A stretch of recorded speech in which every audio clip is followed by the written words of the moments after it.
이제 올 것이 왔습니다. 댈러스 카우보이스와 뉴잉글랜드 페이트리어츠의 맞대결입니다. 네, 이제 팍스버로에서 펼쳐지는 경기가 될 텐데 이 경기 때문에 사실 저야 뭐 자주 입고 오긴 하지만 네, 이진만 해설위원이 오늘 댈러스 옷을 또 입고 슈퍼맨 같은 한번 이렇게 우리 카우보이스가 슈퍼맨이 되기를 바라면서 네, 이제 이 복장을 하고 이제 오늘 녹화에 오셨더라고요. 아니 편하긴 하네요. 제가 괜히 입고 오는 게 아니에요. 네. 굉장히 편하거든요. 머리 안 만져도 되고 모자 쓰면. 그렇죠. 네. 근데 뭐 저는 이제 카우보이스가 계속 좀 지속적으로 잘해주면 어떤 좀 더 응원하는 마음에서 입고 싶은데 뭐 일단은 다음 주에 못 입으실 것 같은데. 모르죠. 그럼 한번 봐야죠. 네. 일단은 굉장히 카우보이스에게 비보가 하나 있습니다. 레프트 태클 아이즈야 윈 선수가 이제 53일 로스터에 등록이 됐어요. 뭐 비보일지 큰 영향이 없을지는 뭐 두고 봐야죠. 일단은 뭐 이진만 위원의 얼굴에 이 여유가 조금 사라진 그런 느낌이 드네요. 아닙니다. 저는 뭐 마이클 베넷이 뉴잉글랜드에서 그 서름 그걸 이제 달라스에 와서 뉴잉글랜드를 상대로 한번 서력하지 않을까. 풀 것이다. 그래서 이제 뭐 아이세아 윈이 들어오던 뭐 누가 돌아오던 뭐 어떻게 보면 이제 마이클 베넷한테 너무 큰 기대를 하는 건 좀 그렇지만 그래도 좀 한번 심리적인 그런 거에 한번 좀 기대를 해봅니다. 네. 일단은 뭐 제 얘기보다는 이진만 해설위원의 얘기를 먼저 듣고 싶어 하실 것 같은데요. 저는 일단 이 경기 예측에 앞서서 이 두 팀을 좀 비교를 좀 해보고 싶어요. 그러니까 여러 가지로 좀 여러 가지 기준으로 좀 비교를 해보고 싶은데 왜 그러냐면 이 두 팀이 뭐 NFL을 대표하는 성공적인 팀들 중에 두 팀이죠. 아, 그렇죠. 근데 물론 이제 이 두 팀이 성공했던 시기가 조금 다르긴 하는데 이 두 팀을 좀 비교를 해보겠습니다. 왜냐하면 이제 성공적이라는 말이 일단은 경기장에서 필드에서의 성적이 좋죠. 그럼 일단 반지 개수부터 좀 비교를 해볼까요? 그러니까 천천히 하세요. 일단 이 두 팀을 합쳐서 반지가 11개죠. 네. 두 팀이 각각 이제 6번씩 5번씩 우승을 해서 이 두 팀이 가지고 있는 반지의 합이 전체 슈퍼볼의 20%를 좀 넘죠. 그래서 그 정도로 이제 어쨌든 성공적인 두 팀이다라고 해서 이제 좀 시작을 해보겠습니다. 그럼 몇 가지로 좀 비교를 해보면 일단 슈퍼볼 시대에 이 두 팀의 성적을 좀 비교를 해보겠습니다. 일단 두 팀이 둘 다 이제 1960년대에 창단을 했고 그 기록을 이제 슈퍼볼 이전 거는 빼고 슈퍼볼 이후 것만 비교를 해보면 역대 팀 승률에서 보면 달라스 카우보이스가 역대 1위, 5할 9푼 5리로 역대 승률 1위, 뉴잉글랜드 페이트리어스가 역대 승률 3위, 5할 6푼 6리. 그래서 조금 차이가 나지만 카우보이스가 좀 앞선다. 그다음에 플레이오프 진출 횟수를 보면 카우보이스가 32회로 리그 1위. 그다음에 페이트리어스가 26회로 9위. 여기서는 조금 차이가 나죠. 그다음에 지금 플레이오프 가서의 성적을 보면 역대 플레이오프 최다승 이 기록을 보면 카우보이스가 역대 플레이오프 35승으로 전체 2위. 페이트리어스는 지금 이제 이번 왕조 때 이제 대부분 읽어낸 거지만 플레이오프 역대 37승으로 역대 지금 리그 1위를 기록을 하고 있고요. 그다음에 이제 슈퍼볼 진출 횟수로 봤을 때도 페이트리어스가 11번으로 1위, 카우보이스가 8번으로 공동 2위. 그다음에 우승 횟수로 보면 페이트리어스가 6번으로 공동 1위, 카우보이스는 5번으로 공동 3위. 근데 사실상 이제 2위인 거죠. 6번 우승한 팀이 이제 두 팀이라서 이제 공동 3위 이렇게 돼 있고요. 그러니까 성적을 봤을 때 어쨌든 전체 뭐 1위, 2위, 1위, 3위 뭐 이럴 정도로 양 팀이 성적으로 봤을 때도 리그를 대표하는 성공적인 팀들 중에 두 팀이다라는 걸 좀 이렇게 좀 뒷받침할 수 있는 그런 얘기들인 것 같습니다. 괜히 아메리카스 팀이 아니잖아요. 그렇죠. 댈러스 카우보이스가. 그다음에 이제 두 팀의 구단 가치를 한번 좀 비교를 해보면 이제 매년 이제 포브스지에서 이제 구단 가치를 발표를 하잖아요. 근데 2019년 올해 이제 발표한 그 구단 가치를 보면 카우보이스의 구단 가치가 50억 불. 전 세계 1위. 전 세계 1위. 그러니까 모든 스포츠단 통틀어서 1위, 풋볼에서도 당연히 1위. 뉴잉글랜드 페이트리어스는 38억 불. 그래서 풋볼에서는 2위, 전 세계 모든 스포츠에서는 7위. 그래서 이렇게 조금 차이가 있고요. 중간에 뭐 레알 마드리드 이런 팀들 들어가 있어요. 축구단들이 많이 들어가 있죠. 그리고 양키즈라든지 뭐 야구 팀들이 좀 들어가 있고. 근데 어쨌든 풋볼 팀들만 봐서는 카우보이스가 1위, 페이트리어스가 2위. 이게 구단 가치에서도 이게 어쨌든 상위권 팀들이다. 그다음에 또 하나 지표 하나 더 보고 싶은 거는 이제 구단들의 인기를 한번 좀 비교해보자. 인기 척도를 비교. 근데 사실 이제 아까 말씀하신 것처럼 이제 아메리카스 팀이라고 말씀하셨는데 카우보이스가 사실 이제 아메리카스 팀이라는 별명을 가지고 있죠. 이제 근데 그 출발점을 좀 말씀을 드려보면 카우보이스가 이제 그 60년에 창단을 해서 60년대 후반부터 이제 상당히 정상급 팀으로 일찍 발돋움을 해서 그렇죠. 계속 우승권이 있었거든요. 그러면서 이제 그 계속 그 성적도 좋았고 그러면서 이제 71년에 가면서 처음으로 이제 슈퍼볼 우승을 하고 그러면서 이제 인기가 이제 정상권에 이제 완전 이제 최정점에 이르렀죠. 그러면서 이제 그 당시에 그 지금으로 치면 이제 NFL 필름스 같은 그런 어떤 영상물을 제작하면서 그 당시 이제 나레이션을 했던 성우분이 이 카우보이스를 설명할 때 뭐라고 했냐면 카우보이스가 이제 워낙 인기가 많아서 이제 자주 경기가 중계가 되다 보니까 뭐 연예인들이나 대통령보다 오히려 더 TV에 많이 나온다.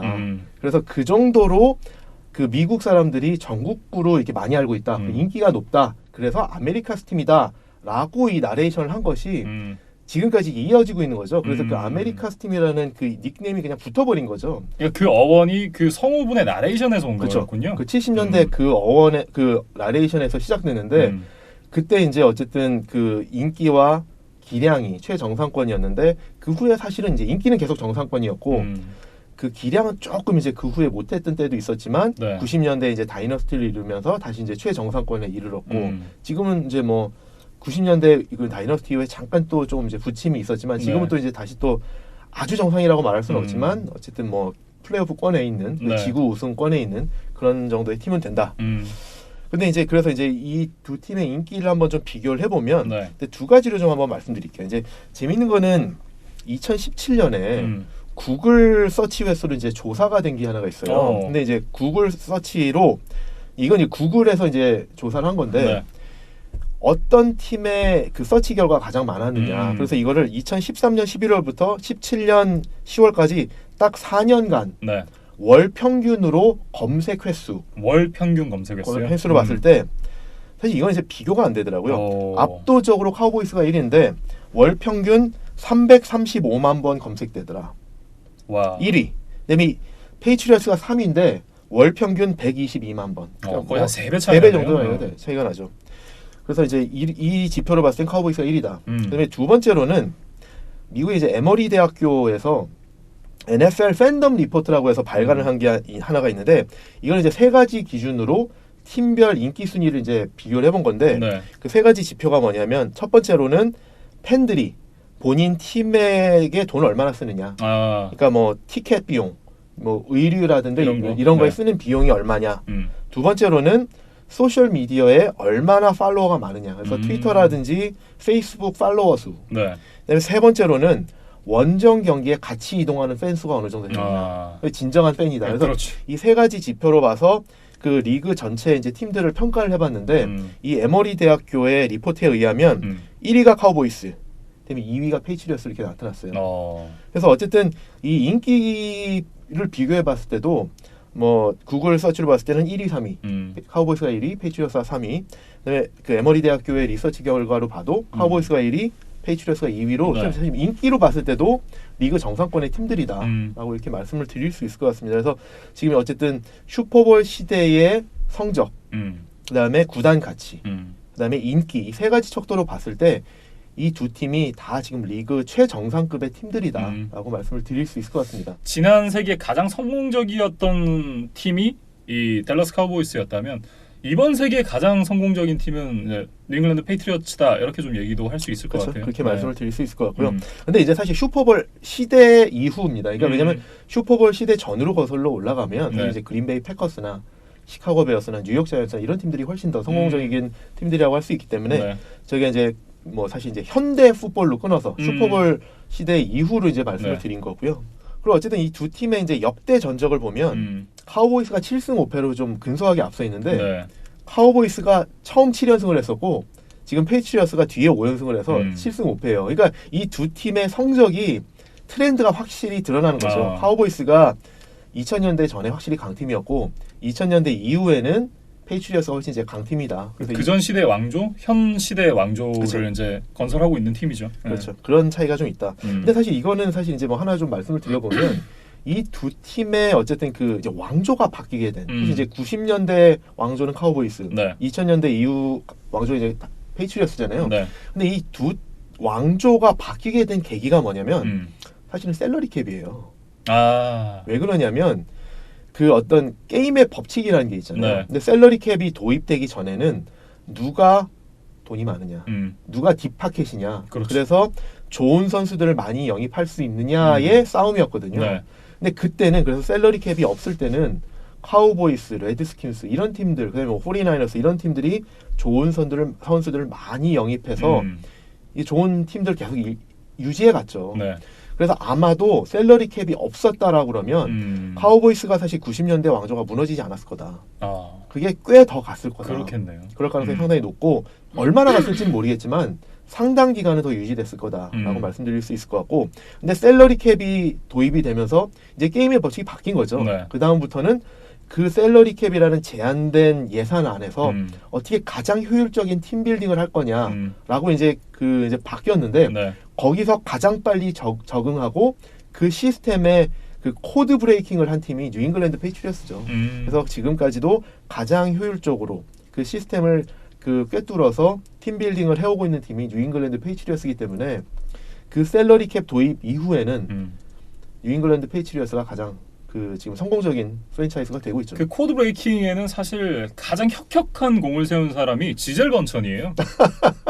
왜냐면 진짜로 지젤 번천이 굉장한 수입을 올리고 있기, 이 지젤 번천이 은퇴한 이후에도 이 커머시얼로만 뽑히는 수입이 모델 순위 탑 10 안에 여전히 들어가거든요. 네, 이제 브레이디가 이제 원래 받아야 될 몸값을 안 받을 수 있다 뭐 이런 말씀하시는 거죠. 그렇죠. 이제 어쨌든 이제 디스카운트를 하고 더 좋은 선수들을 많이 데려와라라는 그 어떤 기조가 현재까지도 이어지고 있는 거잖아요. 그렇죠. 네. 근데 어쨌든 이제 뭐 간접적으로 이렇게 지셀 번천도 영향을 미쳤다고 볼 수 있겠지만 사실은 이제 빌 벨리체크와 그 프런트 오피스의 어쨌든 그 지략이 대단한 거죠. 이 시스템을 꿰뚫는, 그리고 거기서 이제 팀 빌딩을 하는 그 지략이 대단하고, 그 이후에 사실 패트리어스의 성공 모범 사례를 벤치마킹을 하려고 여러 팀이 사실은 시도를 했는데 따라하기가 쉽지는 않고요. 오히려 어떻게 보면 그 후에 패트리어스의 모델과는 반대의 모델들로 이렇게 뭐 도전하는 팀들도, 그리고 이제 그래서 성공한 팀들이 꽤 나오고는 있는데, 어쨌든 셀러리 캡 전후로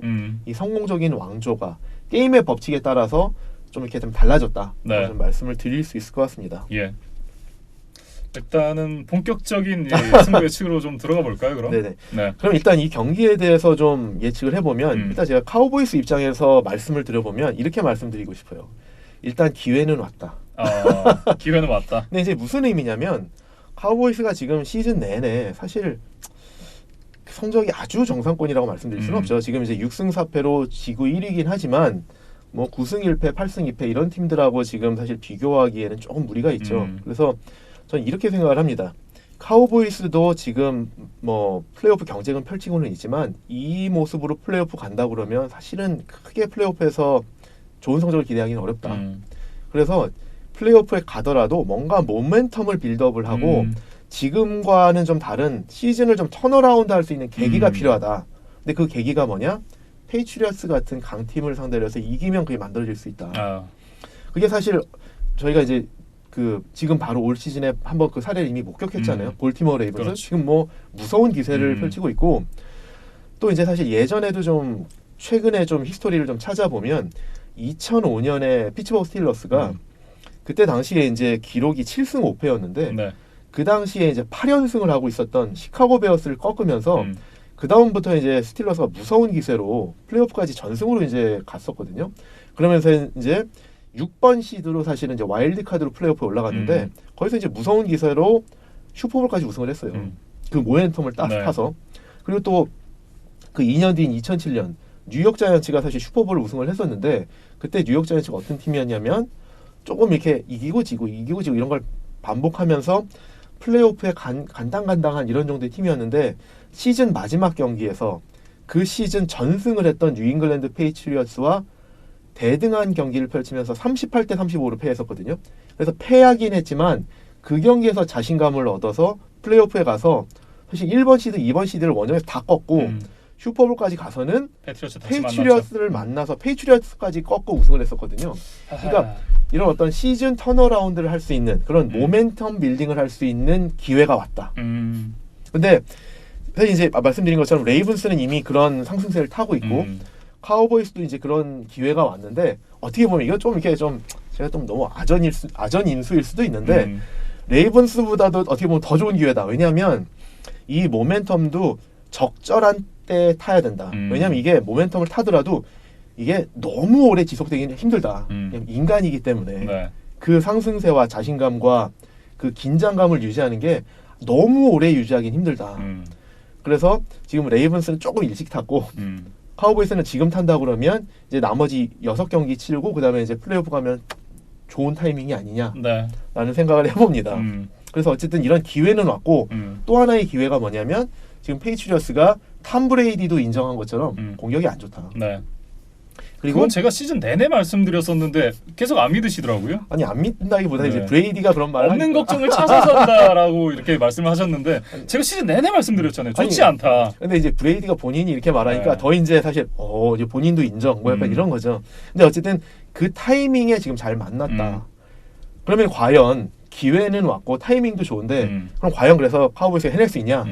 그거를 좀 생각을 해봐야 되는데 그럼 카우보이스가 어떻게 해야 이 기회를 잘 살릴 수 있느냐?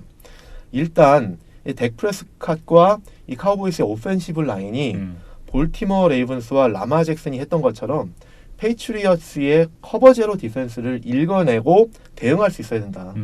근데 사실 레이븐스는 초반부터 잘 했는데 저는 카우보이스는 조금 불안합니다. 카우보이스는 일단은 항상 초반에 낯선 걸 보면 되게 당황하더라. 그래서 물론 알고는 오겠지만 실제로 그걸 처음 겪으면 이게 초반부터 대응하기 좀 쉽지 않을 거다. 그래서 저는 사실은 초반에는 다양한 블리츠 패키지에 당황할 거다. 그래서 그 초반에는 공격이 잘 안 풀릴 가능성도 있지만 참아내야 된다. 적응해내야 된다. 그리고 중요한 건 절대로 턴오버를 해서는 안 된다. 이게 상당히 중요하고요. 저는 이제 그 적응해내라라고 말씀을 드리는 게 뭐냐면 이미 바이킹스 경기에서 그걸 보여줬거든요. 바이킹스가 커버 제로는 아니지만 4-3 디펜스의 라인베커들까지 다 라인업 스크리미시에 배치하면서 다양한 블리츠 스킴을 쓰면서 그 카우보이스 오펜시브 라인과 덱 프레스캇을 상당히 혼란시켰거든요. 교란시켰었는데 네. 처음에 상당히 거기에 이제 당황을 하고 했었는데 조금 진행이 될수록 적응을 하더라. 이제 적응을 한 게 라인맨들과 프레스캇이 적응한 것도 있지만 이게 또 하나의 키포인트인데 이게 다양한 선수들이 패스러시를 들어오면 결국 이제 리시버들은 코너백들하고 이게 1대1 매첩이 되거든요. 그럼 거기서 리시버들이 이겨주면 돼요. 리시버들이 코너백을 상대로 1대1 매첩을 이겨주면 그럼 이제 프레스캇이 뭐 패스러시가 들어와도 빨리 1대1을 이긴 리시버한테 공을 뿌리면 되기 때문에 그런 것들로 이제 적응해 나가고 극복해 나가면 된다. 근데 그게 바이킹스 경기에서 그게 됐었다. 그래서 그런 모습들로 해야 된다. 근데 그럼 과연 그렇게 할 수 있느냐? 일단 물론 바이킹스 세컨더리도 좋아요. 그런데 페이트리어스 세컨더리는 지금 올 시즌 극단적으로 좋다. 시즌 정상급이에요. 극단적으로 좋다. 네. 그래서 이 아마리 쿠퍼와 마이클 갤럽이 스테판 길모어와 제이슨 맥커티를 상대로 그 1대1 매첩에서 이겨내야 된다. 그래야 그 커버 제로에서 나오는 그 다양한 블리츠 스킴을 이겨낼 수 있다. 그 또 하나는 일단 초반에 어쨌든 초반부터 전 잘할 거라고 기대하지는 않기 때문에 어느 정도 초반에 좀 어려움을 겪으면서 페이트리어스한테 초반에 끌려갈 수 있다. 그런데 초반에 너무 많은 차이로 벌어지면 안 된다. 왜냐하면 카우보이스는 추격을 하긴 하지만 이걸 잘 극복하지는 못하는 팀이기 때문에 어느 정도 사정권 안에 묶어놔야 된다. 그리고 그러기 위해서는 페이트리어스가 득점하는 걸 필드골로 잘 막아내야 된다라는 거고 또 하나는 이겁니다. 지금 뭐 저희가 이제 1부에서도 말씀을 드렸지만 카우보이스가 최근에 공격이 아이덴티티가 조금씩 바뀌어가고 있어서 오히려 이제 이지키엘 엘리엇 중심의 러싱 공격이 좀 봉쇄되는 데에 반해서 덱 프레스캇과 그 리시버들을 통한 패싱 공격은 잘 풀려가고 있다.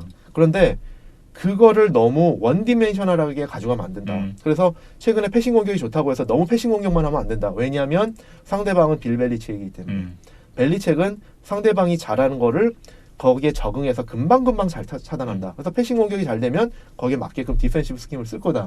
그렇기 때문에 초반에 러싱 공격도 잘 섞어가면서 이 런 패스 균형을 잘 맞춰가야 된다. 그래서 그거를 통해서 벨리책도 고민을 하게 만들어야 된다. 근데 사실 레이븐스가 성공했던 게 이거거든요. 레이븐스가 기본적으로 러싱을 잘하는 팀이잖아요.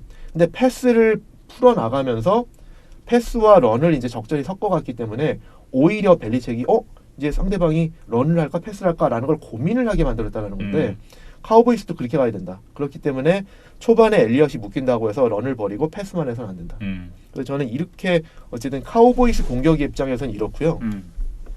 그다음에 이제 페이트리어스 입장에서도 보면 아까 말씀드렸던 것처럼 페이트리어스가 공격이 올해 좀 안 좋죠. 또 최근에 이제 특히 또 좀 안 좋은데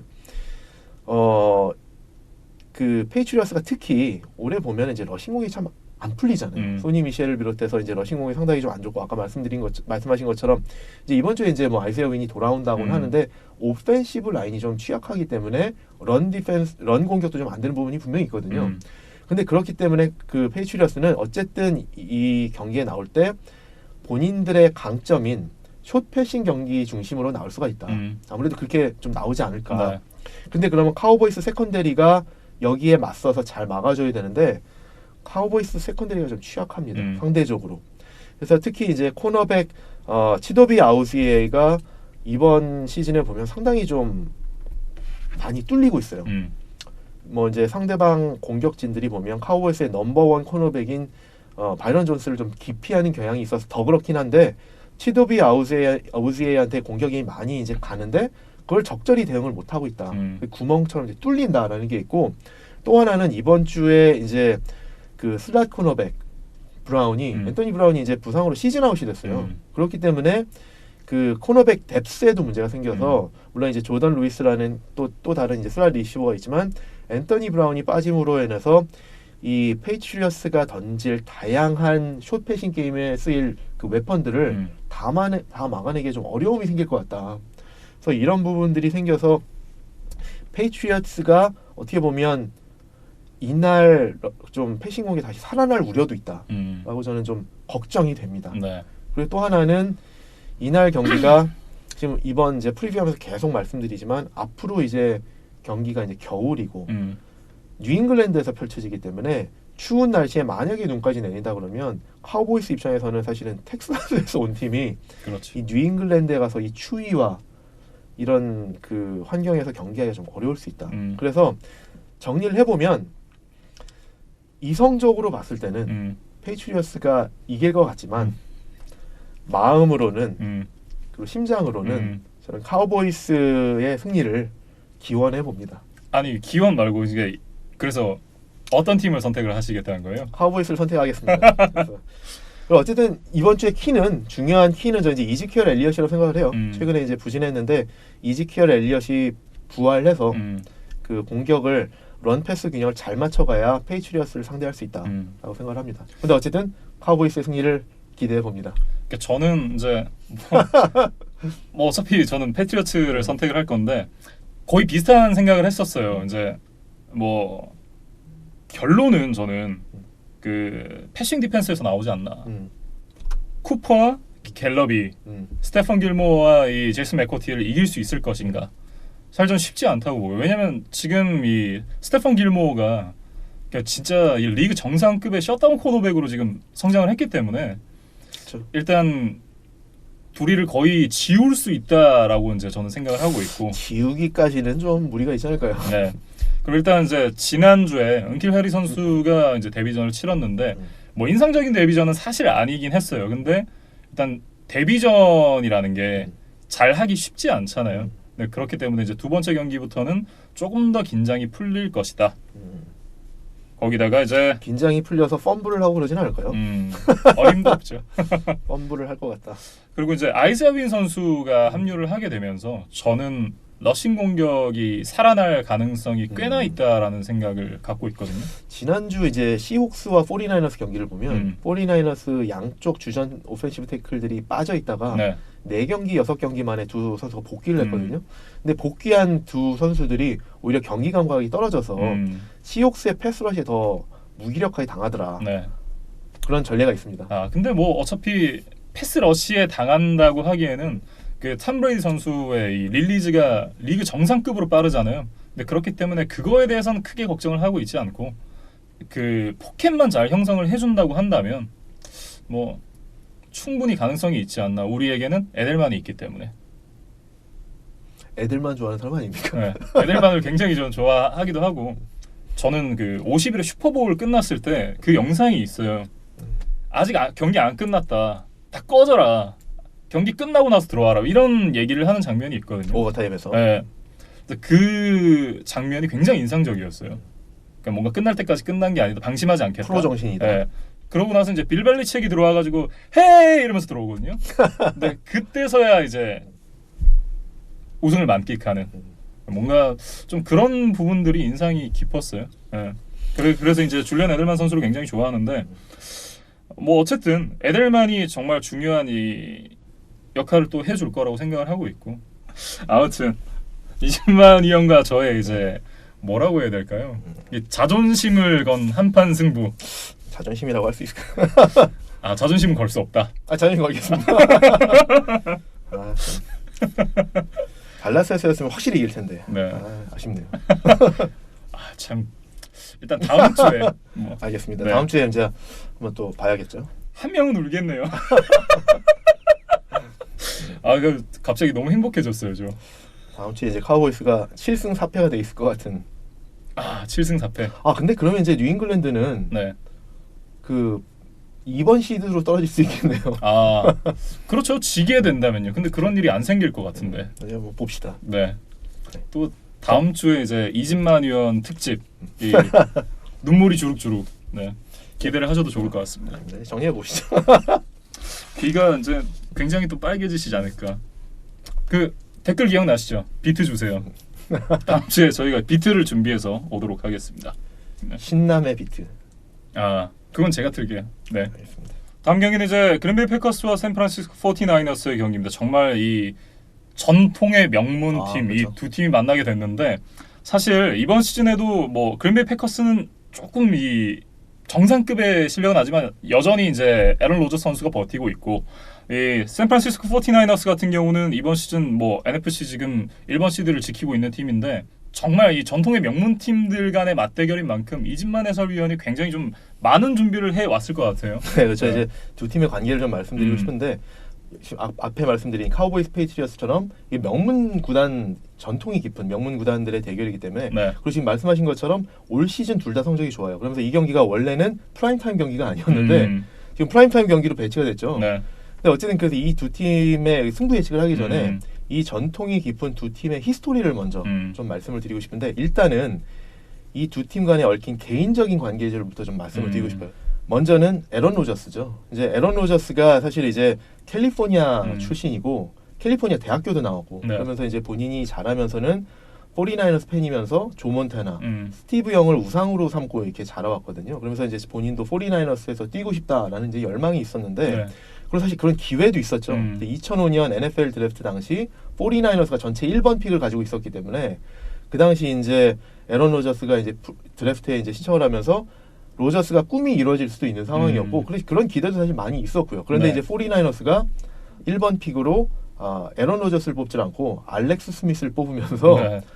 로저스한테 상당히 충격이었죠. 그리고 팀의 운명이 갈렸어요. 그렇죠. 그리고 네. 이제 로저스는 그 드래프트에서 결국 전체 1순위로 안 뽑힌 것만이 아니라 그 24위까지 그러니까 패커스가 뽑을 때까지 전체 24순위까지 떨어지면서 그 당시 이제 NFL 드래프트를 중계하던 카메라가 그린룸에 앉아 있는 에런 로저스를 계속 비춰주는 그러면서 이제 그게 상당히 좀 본인한테 굴욕이었고 네.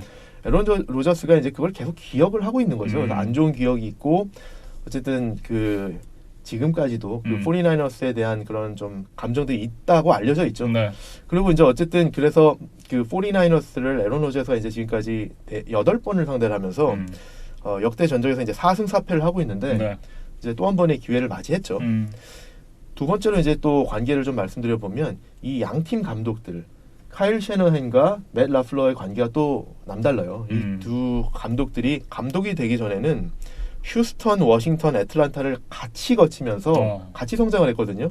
근데 이제 카일 셰너헨이 이 세 팀에서 오펜시브 코디네이터를 맡으면서 이 맷 라플러를 계속 오펜시브 어시스턴트나 쿼터백 코치로 계속 데리고 다녔거든요.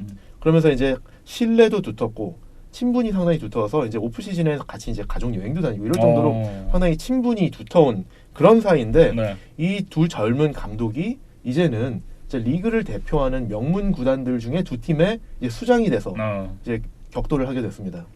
그리고 그 다음에 이제 팀 차원에서의 분명히 이제 라이벌 관계도 있죠. 근데 이제 그 역사와 전통이 깊은 두 팀이기 때문에 뭐 역대 대결은 당연히 많고요. 플레이오프의 대결도 상당히 많을 것 같다라고 생각을 하기 쉬운데 뭐 물론 사실 결론적으로 많긴 합니다. 그런데 이 시기가 생각보다 최근 내 일이다. 그러니까 이게 뭐 60년대, 70년대 이때부터 있었던 게 아니라 보면 왜 그러냐면 패커스가 전성기였던 60년대, 70년대 이때는 49ers가 잘 못했고요.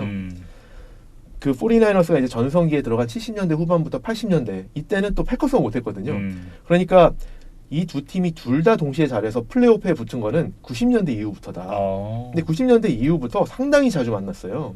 그래서 지금까지 총 7번을 대결을 했는데 그 7번 대결도 좀 시기가 좀 두 개로 나뉩니다. 일단 첫 번째로 이제 90년대에 달라스 카우보이스와 49ers가 NFC를 지배했던 그러면서 특히 이제 92년, 93년, 94년 3년 연속 NFC 결승전에서 이제 둘이 붙었거든요. 그런데 이제 95년에도 똑같이 두 팀이 붙을 거라는 예상을 깨고 디비전 라운드에서 패커스가 49ers를 업셋을 하면서 이 패커스가 NFC 챔피언십 게임에서 카우보이스하고 붙었는데 그때 이제 패했고 근데 어쨌든 그때가 패커스가 아이스볼 이후에 처음으로 NFC 챔피언십에 진출할 그 정도의 이제 좀 그 기간이 있었기 때문에 좀 오랜만에 이제 좀 그 본격적으로 이제 플레이오프 무대에 진출했었다. 그래서 이제 그때 한번 그 대결이 이루어졌고 그것을 시작으로는 96년도부터 98년도까지 4년 연속 플레이오프에서 대결이 이루어집니다. 근데 이제 특히 96년, 97년도에는 패커스가 49ers를 꺾고 이제 슈퍼볼에 진출하게 되는데 96년도에는 이제 우승을 하고 97년도에는 슈퍼볼에서 덴버 브론코스한테 업셋을 당해서 이제 준우승에 그치게 되죠. 그리고 98년도에도 이제 와일드카드에서 붙는데 그 당시에 이제 49ers가 승리를 했고 그게 또 하나 이제 터닝 포인트가 되는데 그때 이제 패커스가 패하면서 패커스의 이제 명장 마이크 홈그랜 감독이 그 경기 패배 후에 5일 만에 시애틀 시옥스 감독으로 이제 감독 및 GM으로 이제 이적을 하게 되죠. 그러고 나서 이제 또 하나의 변화를 시기를 겪었는데 또 이제 2001년, 12년, 13년 또 3번 이 두 팀이 또 이제 플레이오프에서 대결을 하는데 특히 이제 2012년 디비전 라운드에서는 이제 칼린 캐퍼닉이 등장을 합니다. 그래서 캐퍼닉이 문제의 남자. 그렇죠. 무려 181야드 러싱에 2개의 터치다운, 263야드 패싱에 2개의 터치다운으로 진짜 대단한 활약을 펼치면서 찢어놨네요. 그렇죠. 그 해에 이제 슈퍼볼까지 진출했는데 결승전에서는 이제 레이븐스한테 패했죠. 조 플라코가 날아다녔던 그렇죠, 그렇죠. 그래서 일단 정리를 해보면 이 두 팀이 플레이오프에서 지금까지 총 7번을 대결을 해서 패커스가 4승 3패로 근소하게 좀 앞서 있습니다. 그리고 이 두 팀이 7번 대결을 했었다고 말씀을 드렸는데 이 두 팀의 대결에서 승리한 팀이 슈퍼볼에 진출한 것도 3번이나 됩니다. 그래서 이제 두 팀의 대결이 상당히 어쨌든 하나의 고비점이 됐다라고 말씀을 드릴 수 있을 것 같고요. 올해 플레이오프에서 이 두 팀이 8번째 대결을 펼칠 가능성도 꽤 높습니다. 그렇죠. 두 팀이 다 이제 성적이 좋기 때문에 그래서 어쨌든 이 경기가 양 팀의 플레이오프 시드의 배정에 있어서 상당히 중요한 변수가 될 것 같고 특히 이기는 팀이 그 홈필드 어드밴티지를 가져가는데 한 발 앞서 나갈 수 있다라고 좀 생각을 해볼 수 있을 것 같습니다. 일단 사실 뭐 지금 9승 1패, 8승 2패인가요? 그렇죠. 예, 이 성적을 기록하고 있는 양 팀인데 사실 이 나이너스의 어떤 경기력은 시즌 내내 솔리드했다라고 말씀을 드릴 수 있는 반면 이 8승 2패를 기록하고 있지만 사실 뭐 1승은 저기 라이온스에게 강타를 한 경기고 뭐 그러면서 이제 사실 패커스 같은 경우는 경기 내용으로 놓고 봤을 땐 뭐 이긴 경기에서도 그렇고 좀 경기 내용이 좀 들쭉날쭉했다라고 저는 생각이 들거든요. 이번 시즌 내내. 49ers 대비해서는 좀 그렇죠. 네. 뭐 어쨌든 그럼에도 에런 로저스라는 슈퍼에이스가 있기 때문에 그린베이 패커스는 여전히 강팀이죠. 네, 어떤 상대를 만나든 이길 가능성이 충분히 있는 팀이다라는 말씀을 좀 드리고 싶어요. 네, 그래서 저는 패커스를 선택했습니다. 알겠습니다. 일단 사실 전력만 놓고 봤을 땐 나이너스가 더 우세이긴 하잖아요. 근데도 쿼터백의 역량에서 쿼터백의 역량이 더 위지 않나. 그건 뭐 그거는 뭐 부정할 수 없죠. 당연한 뭐 평가고요. 네. 근데 저는 이 두 팀의 대결에서 어쨌든 두 개의 매치업에서 승부가 결정될 것 같다라고 생각합니다. 근데 그걸 좀 말씀드려 보면 첫 번째 매치업은 그 49ers의 리그 2위 러싱 공격 그리고 리그 25위의 패커스 런 디펜스 이 두 유닛의 대결이 상당히 중요하다고 생각이 되는데요. 네. 일단 49ers는 올 시즌 내내 사실 지난주 경기에서 좀 그게 의외였는데 그 전까지 사실 이제 49ers는 테빈 콜맨과 맷 브레이다가 이제 함께 경기당 150야드 가까이 러싱을 하면서 계속 경기의 주도권을 많이 가져왔었거든요. 타임 오브 포지션을 장악을 하고 경기 주도권을 가져갔었다. 그걸로 이제 경기를 풀어갔었는데 패커스는 반대로 보면 이제 리그 25위의 런 디펜스라고 말씀드렸는데 10경기 중에 7경기에서 상대방에게 120야드 이상의 러싱을 허용을 했거든요. 네. 그래서 이런 면에서 보면 49ers가 좀 우위에 있다라고 말씀을 드릴 수 있는데 49ers가 이거를 또 지난주에는 사실 이제 카디널 상대로 의외로 러싱 공격에 많이 막혔는데 이번 주에는 에런 로저스를 상대로 이 러싱 공격을 잘 풀어가야 된다. 그게 이제 말씀하신 것처럼 에런 로저스라는 출중한 쿼터백이 있기 때문에 러싱 공격을 잘 풀어가면서 타임 오브 포지션을 장악하고 로저스에게 공격할 수 있는 기회를 최소화해줘야 된다. 그게 필요한데 또 반대로 패커스 입장에서 보면은 49ers의 러싱을 잘 방어를 해야 에런 로저스에게 공을 많이 가져다 주는 기회도 가져다 줄 수도 있지만 이 런 디펜스를 잘 방어해서 49ers가 공격을 지미 가로폴로 중심으로 풀어가게끔 만들어야 됩니다. 근데 왜 그러냐면 지미 가로폴로가 올 시즌 성적을 보면 이 터치다운과 인터셉션의 비율을 한번 보면 터치다운 18개, 그 인터셉션 10개로 이게 18대 10으로 비율이 상당히 안 좋아요. 그리고 특히 리그 15위 이상의 어느 정도 중간급 이상의 수비를 상대를 하면 이제 뭐 2번밖에 상대를 하진 않았지만 그 2번 상대하면서 터치다운이 하나, 인터셉션이 3개거든요. 그러니까 어느 정도만 그 수비가 되는 팀을 만나는 게 좀 당황하더라.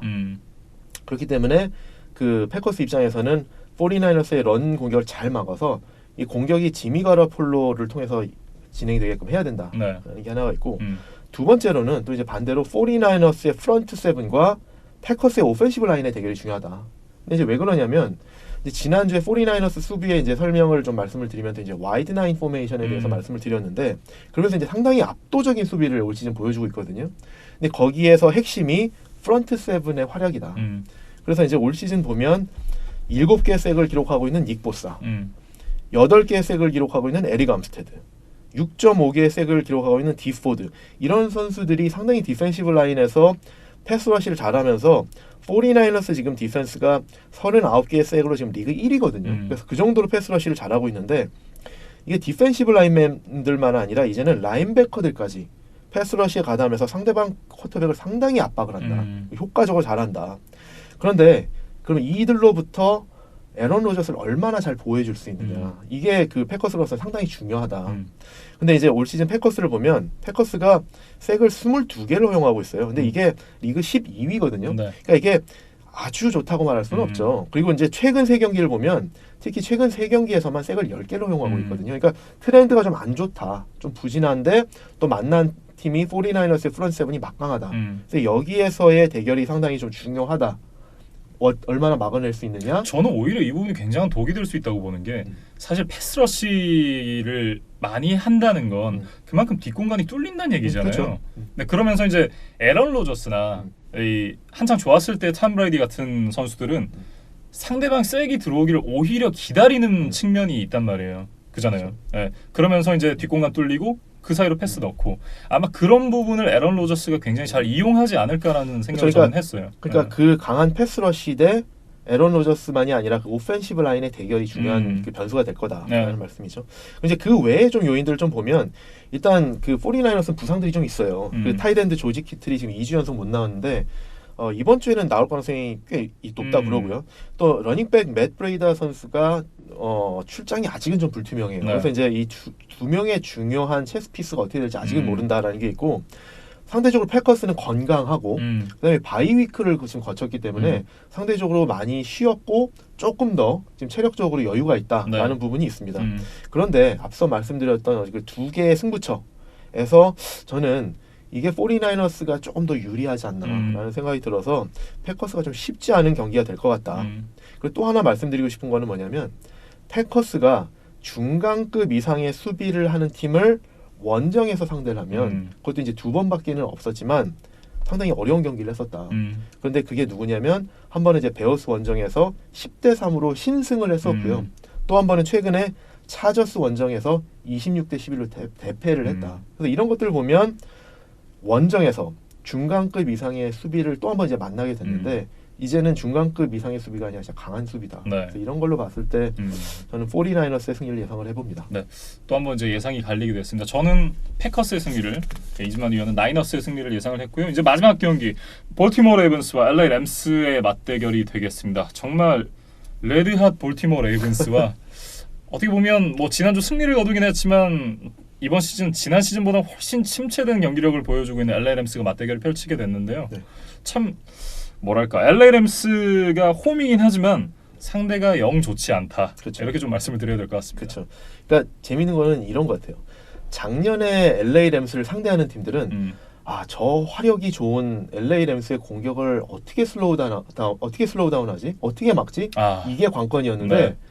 올해는 LA 램스가 그 입장이 돼서 지금 이번에 상대하는 레이븐스를 만나서 저 화력 좋은 레이븐스 공격을 어떻게 슬로우 다운하지? 어떻게 막지? 이런 입장이 돼버렸습니다. 맞아요. 반대 입장이 됐어요. 그렇죠. 그래서 상당히 지금 한 시즌 만에 램스가 입장이 너무 달라져서 이제 상대방을 그 공격력이 좋은 팀을 이제 맞이하면서 고민을 하는 그런 입장이 됐는데 네. 일단 램스가 지난주에는 이제 베어스를 상대로 하면서 작년에 성공했던 공격이 잘 됐던 때의 그 성공 방정식으로 약간 회귀를 했죠. 그래서 이제 탓 권리 중심의 러싱 공격을 펼쳐가면서 조금 안 되더라도 계속 그걸 밀어붙였거든요. 네. 그러면서 이제 베어스 상대로는 이제 승리를 이끌어내긴 했는데 그렇게 공격이 좋지는 않았다. 그런데 그런 공격을 한 것이 저는 어떻게 보면 그 뭐 공격이 효과적이었고 아니었고를 떠나서 그것이 의도를 한 건지 어쩐 건지 모르겠지만 이번 레이븐스 경기를 대비한 좋은 연습이었을 거다. 왜 그러냐면 아까 말씀드렸던 것처럼 지금 이제 화력이 좋은 옥탄가가 높은 레이븐스 공격을 대항해서 경기를 펼치려면 네. 레이븐스가 공격하는 기회를 최소화해야 되잖아요. 근데 그러려면 지공을 펼쳐야 되고 네. 레이븐스 오펜스가 사이드라인에 있게끔 묶어놔야 되거든요. 근데 그러면은 그 결국 램스도 러싱 공격 중심으로 갈 수밖에 없다. 근데 지난주에 이미 베어스 상대로 그걸 한번 연습을 좀 해봤다라고 볼 수 있지 않을까 이렇게 좀 생각을 해봅니다. 네. 어찌됐든 뭐 지난 시즌의 위닝 포뮬러를 지난 경기 가져와서 승리를 거두긴 했지만 말씀해 주셨던 대로 이제 뭐랄까요 좀 원활하지만은 않았던 그렇죠. 그런 공격이었는데 사실 현 시점의 베어스와 현 시점의 볼티모어 레이븐스는 천지 차이 사실 좀 격차가 많이 나잖아요. 그렇죠. 차이가 많이 나죠. 그리고 이제 어쨌든 그 램스가 말씀드렸던 것처럼 연습을 했다고 볼 수도 있는데 사실 이제 올 시즌 내내 보면서 상대 팀들에게 램스의 이제 약점이 많이 노출이 됐죠. 공격에서의 약점이 많이 노출이 돼서 램스는 올 시즌 이렇게 고득점을 할 수 있는 팀은 아니다라는 게 판단이 되고 있거든요. 근데 특히 이제 와이드 리시버들 브랜든 쿡스 결장, 그다음에 로버트 우드스는 아직 불투명 이런 상황이거든요. 그리고 더 큰 문제는 뭐냐면 이 오펜시브 태클 롭 헤븐스타인을 비롯해서 이 오펜시브 라인은 4명이 지금 이제 다른 선수가 나온다. 네. 이렇게 되면 사실은 이제 오펜시브 라인이 상당히 불안할 거다. 그런데 레이븐스가 공격만이 좋은 게 아니라 최근에 상승세를 타면서 수비도 살아나서 패스러시도 상당히 좋다. 네. 그럼 이 패스러시를 이제 4명이나 바뀐 불안한 오펜시브 라인이 얼마나 막아줄 수 있느냐. 이것도 상당히 중요한 관건이 될 것 같다. 왜냐하면 그게 상당히 중요한 부분인 게 주전 쿼터백 제러드 고프가 이 상대가 패스러시가 들어오면 굉장히 당황하잖아요. 그렇죠. 그래서 이제 그거를 얼마나 막아주느냐가 관건인데 좀 불안하지 않을까라는 게 있고요. 또 그다음에 이제 레이븐스의 공격을 생각을 해보면 지금 레이븐스 공격은 거칠 게 없죠. 네.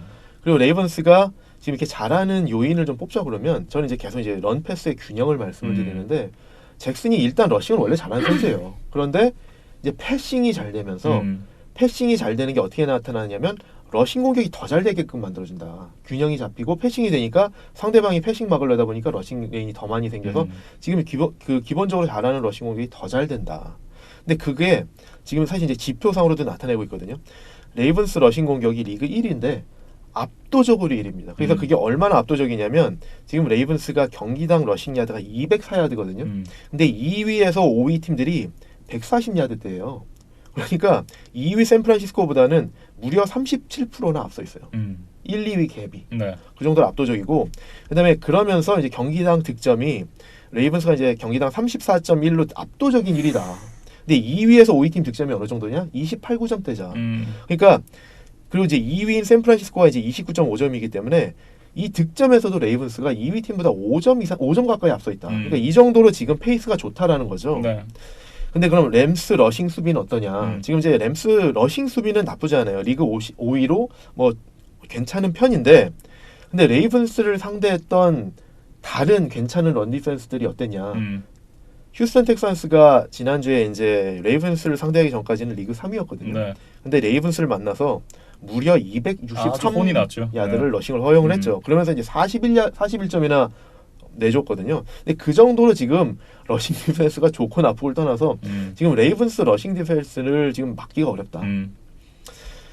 그리고 이제 레이븐스가 이제 평균 득점이 제가 아까 이제 34점이라고 말씀을 드렸는데, 최근 이제 상승세를 띠고 있는 이제 뉴잉글랜드 경기 때부터를 보면은 그때부터는 평균 득점이 42.3점이에요.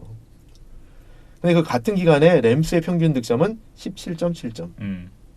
그러면 이 램스가 레이븐스의 이 공격력을 슬로우 다운을 하려고 해도 어느 정도 갭을 좀 이렇게 줄이는 정도일 것이지, 이 큰 공격력 갭을 얼마나 줄일 수 있을 것이냐.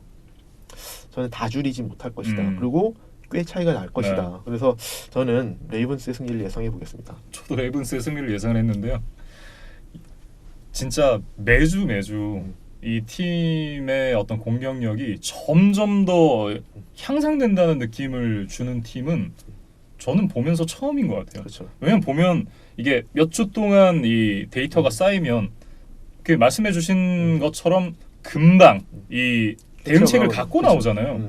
근데 아직까지도 대응책이 마련이 안 되는 느낌이라, 그러니까 중간에 이제 빌 벨리책 같은 경우는 중간에 캐치업을 해서 어느 정도 슬로우 다운을 하긴 했지만 그 전에 점수 차가 워낙 많이 나고 있었고, 거기다가 이제 패트리어츠의 공격진이 올 시즌 워낙 좋지 않은 그런 상태였고, 근데 그렇게 시너지가 나다 보니까 쫓아가기도 사실 쉽지 않았고, 근데 그렇다고 한다면 다른 팀들도 이게 수비 명장이잖아요. 빌 벨리책은 이게 그 사람조차도 이 슬로우 다운 하기가 쉽지 않았던 공격을 다른 팀이 얼마나 이 슬로우 다운을 할 수 있을 것인가. 그렇죠. 네.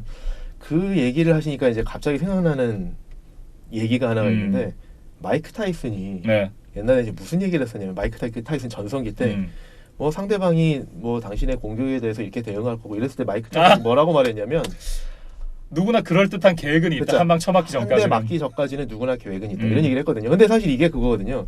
레이븐스 공격을 이렇게 필름으로 보면서 아 이렇게 대응을 해야지 라고, 그리고 라마 잭슨을 어떻게 막아야지 하고 실제로 계획을 짜서 나가서 앞에 서 보면 네. 아 라마 잭슨 이렇게 막아야 돼. 근데 딱 보면은 이미 지나가 있고. 그러니까요. 어떻게 막아요? 그러니까 이게 사실은 생각하고 계획은 짜기는 쉬운데 실행하기는 그만큼 어려울 수도 있다. 그렇기 때문에 뭐 물론 언젠가는 누군가 캐치업을 할 수도 있겠지만 네. 지금 당장 그렇게 막을 수 있는 정도의 그 공격력은 아닌 것 같다. 그래서 진짜 그 레이븐스의 공격력은 지금 당장 막기는 좀 쉽지 않을 것 같다. 라는 생각이 듭니다. 특히나 라마 잭슨 선수의 러싱을 보면 다른 생명체 같아요. 왜냐하면 이게 반응을 할 수 있는 몸놀림이 아닌 것 같다라는 생각이 들거든요. 그러니까 진짜 러싱 공격이 너무 좋아요. 네. 그거를 진짜 이런 거죠. 그 이번 주에 사실 이제 그 49ers하고 어디였죠? 카디널스가 경기를 했었잖아요.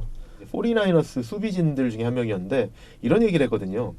우리는 이제 디펜스고 디펜시브 라인이고 카일러 머리를 상대하려고 그러면 이 선수가 우리보다 훨씬 빠른데 쫓아다니기가 힘들 거라는 건 알고 임했다라고 얘기를 했거든요. 그렇기 때문에 어쨌든 최대한 그 쫓아가는 각도를 줄이고 어떻게 이런 거를 그 간격을 줄일 수 있느냐는 연구를 많이 했는데 또 보면은 또 다르다.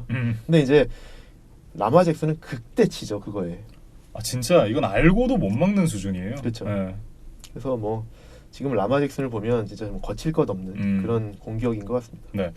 이 상승세가 어디까지 연결될지도 참 좀 기대가 되는데 어찌됐든 이제 저희 둘 다 볼티모어 레이븐스의 승리를 예상을 하면서 다음 주에 있을 이 총 14경기에 대한 이제 예상을 모두 맞춰봤는데 참 이 그린베이 패커스와 나이너스의 경기를 필두로 다음 주에도 굉장히 재미있는 경기들이 많이 포진이 되어 있습니다. 특히나 댈러스 카우보이스와 뉴잉글랜드 패트리어츠의 경기가 그중 백미가 아닐까 싶은데요.